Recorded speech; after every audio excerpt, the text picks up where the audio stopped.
Welcome to McPlum, simple solutions served daily. In this video, I will explain how to make a payroll summary.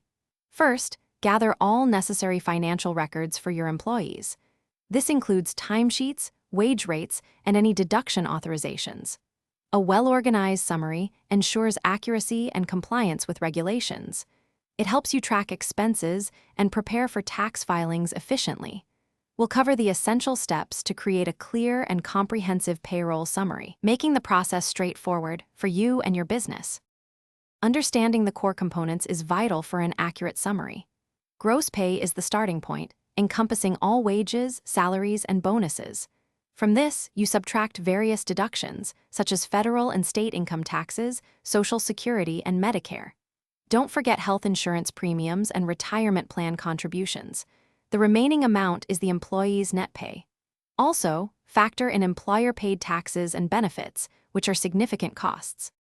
Let's walk through the process. Begin by calculating each employee's gross pay, including regular hours, overtime, and commissions.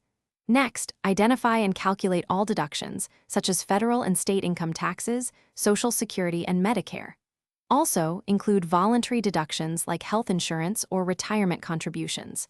Subtract these total deductions from gross pay to arrive at net pay.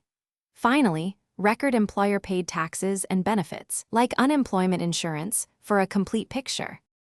Once you've compiled all the data, a thorough review is essential. Double-check every calculation to ensure accuracy and prevent errors.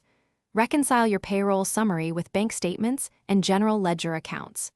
This step helps catch any discrepancies. Then, generate necessary reports for internal analysis and external compliance, such as quarterly tax filings. Remember to maintain meticulous records for at least 7 years, as these are crucial for potential audits and historical reference. Thanks for watching. Stay juicy and subscribe.